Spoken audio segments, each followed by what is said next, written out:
All right, I'm back for my next reaction at UFC 310. We're in the featherweight division now between Bryce Mitchell and Kron Gracie, a fight that I wasn't super excited about. These guys have similar styles. They're both good grapplers, submission guys, so maybe it'll be a good fight. I mean, most far, Avoyev and Aljamain Sterling on the prelims was actually a pretty good fight for their grappling. So, I don't know. Kron Gracie was not impressive in his last fight, but he did have that fight against Cub Swanson a few years ago that was pretty entertaining, so who knows, but I predicted Bryce Mitchell to win this fight. We'll see. Everybody, Mitchell's such a big favorite that I think that maybe Kron Gracie, did I say Hoist Gracie? Kron Gracie will potentially win. I don't know. We'll see what happens. Of course, we know the Gracie family, the first family of the UFC, essentially. Kick by Mitchell. Of course, the last time Bryce Mitchell was in the octagon, it wasn't a good sight as Josh Emmett knocked his head off, and then he started, going into a seizure in the octagon. That was a very scary moment. There's a good leg kick by Bryce Mitchell. Punch to the body by Mitchell. Knee by Mitchell. And a takedown, but I think Kron wanted that anyway because he jumped on his back or jumped on him from the belly. Well, he probably doesn't like to lose a lot of weight. He's very, very health conscious. Yes. Very concerned about the implications of weight training. And Keith Peterson is the official for this contest. And, of course, on commentary, Joe Rogan, Daniel Cormier, and John Anik. So, yeah, we're just laying on top of him now. There's a left by Mitchell. And usually people would just kind of stand up and say, no, don't want any of this, Gracie. But Bryce Mitchell's like, I'm all for it because this is his area too. Grappling, ground and pound, submissions. And Gracie's just holding on to him essentially right now. He's not trying to go for any, arm triangle. He's not trying to go for anything at him right now. He's just holding on to him, trying to hold on to him. It was one of those situations where Kron was forced to kind of pull guard multiple times in that fight. And these guys are good. So, yeah, this is kind of a boring fight. Next up, we got Cyril Gane versus Alexander Volkov. That should be hopefully entertaining. I went with Volkov to win that fight, surprisingly. I don't know. I just feel like he's been a better fighter lately in Gane. I don't know. Maybe that's a bad pick, but I believe in Volkov. There's not much to call here, so I'm going to talk about a different fight. What a fight that we had on the prelims. That was a good fight. Not forgetting the guys that were in the fight. The guys that were in the bantamweight, or was it flyweight?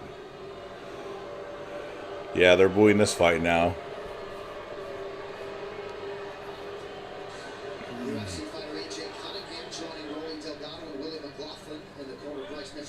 Well, we're having the same old here.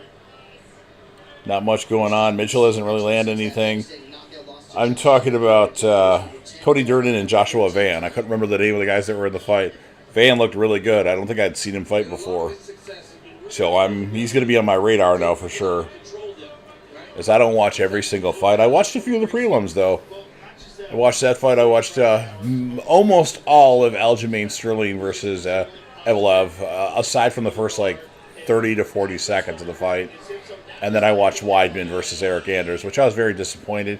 I feel like that was a little bit of an early stoppage because Anders was connecting, but Weidman was grabbing for a heel hook and he was still defending himself. It's like the punches that Anders were throwing weren't really hurting Weidman, but his head did bounce off the canvas once, so I don't know. So Mitchell's just still laying. Oh, there's a nice elbow by Bryce Mitchell. Sorry, I haven't really been talking about this fight. Just, I'm not going to just call position changes on grappling on the ground or ground and pounds, potentially. This has been all Bryce Mitchell thus far. 3 minutes and 12 seconds in top position. Yeah, that's right. He's not going for a triangle or anything right now. He's just holding on to him. I don't know. The fans are booing. A couple body pushes by Bryce Mitchell.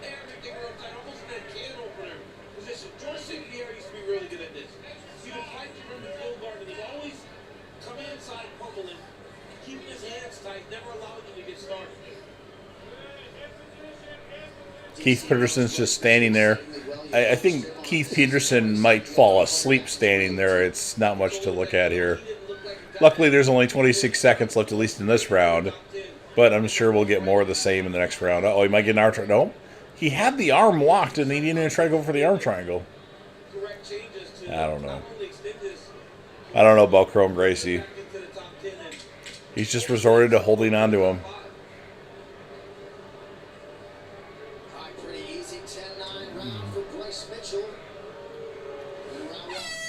As John Ack just said, 10-9, Bryce Mitchell up 1-0 on Kron Gracie. I'll be back for round 2.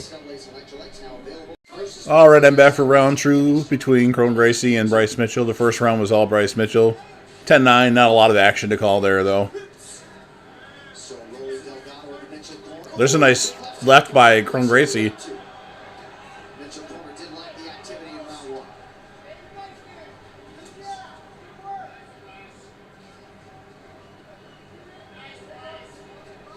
Nice uppercut by Mitchell. Knee by Mitchell. Nice elbow by Mitchell.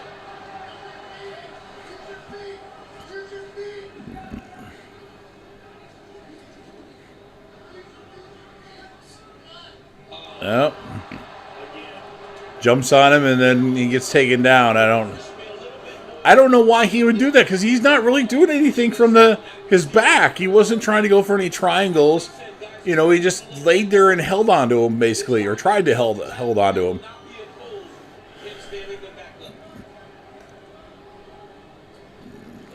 Just kind of surprised, as I was in the Charles Jourdain fight, that Kron isn't more dynamic from the bottom. Kron, yeah, Joe Rogan just said it right. Kron Gracie doesn't do anything from the bottom. All he does is trying to hold on. Like he's not doing anything. I don't know what he doesn't know how to fight. I don't know. Good on Bryce Mitchell, though, to keep hammering away with what he can do. Here's Gracie again, just holding on to him. He's just hugging the back of his head. And now he's throwing some punches, but he's just holding on. He's not trying to hold an arm for an arm triangle or anything like that, or triangle choke, I should say. Just, you know, it's just a little disappointing. Maybe I'll take a nap during this fight. They just announced some of the fights for UFC 312, and Mitchell backs up. Nice.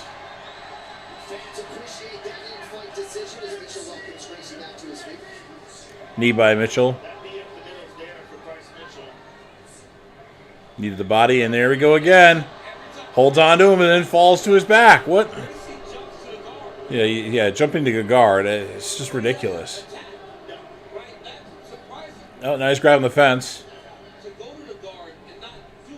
See, in my opinion, when somebody grabs the fence, that should be an automatic point deduction. Or one warning, then a point deduction from here on out.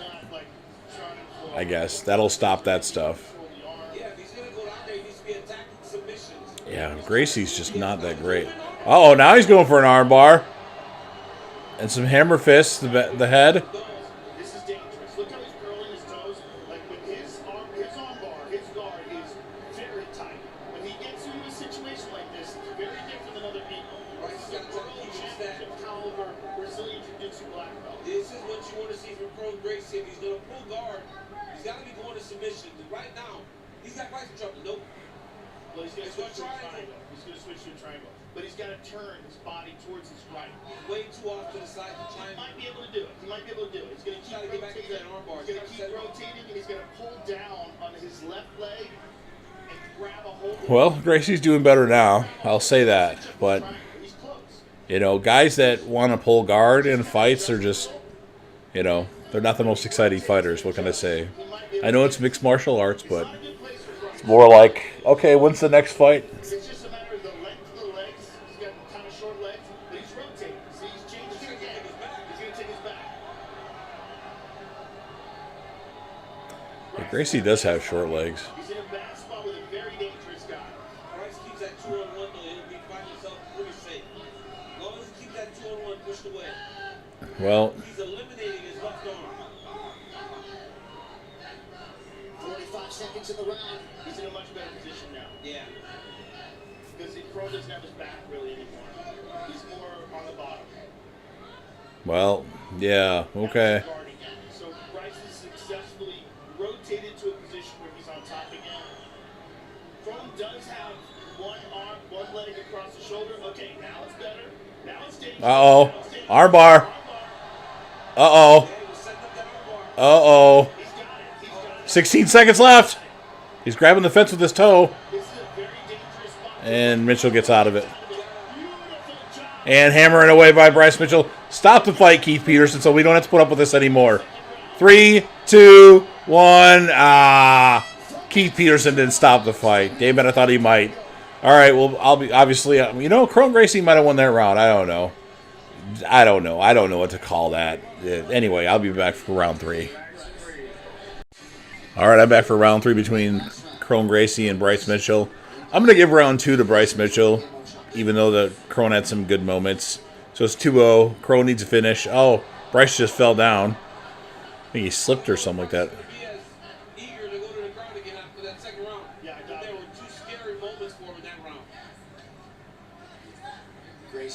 Nice punch by Bryce Mitchell.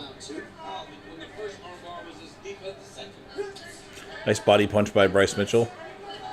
And he's trying to pull guard again. And Bryce kind of slams him this time, but... Oh, nice elbow by Bryce! Yeah! An elbow finishes the fight from the ground. Nice.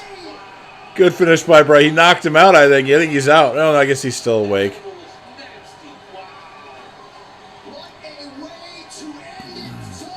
Now, Doo-Ho Choi called out Bryce Mitchell after his fight.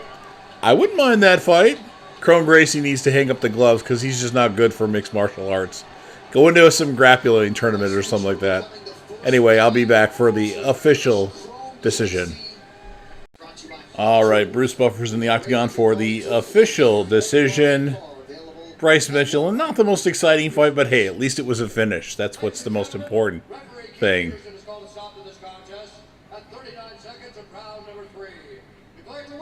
By knockout. Nice job, Thug Nasty. Interested to see who he fights next. Doo-Ho Choi and him would be a pretty good matchup. Hope you guys enjoyed the fight. Make sure you leave a comment in the comment section. Hammer fist that like button. Subscribe to the channel. And check out the random fight videos that I'll put there, and there. Have a good one.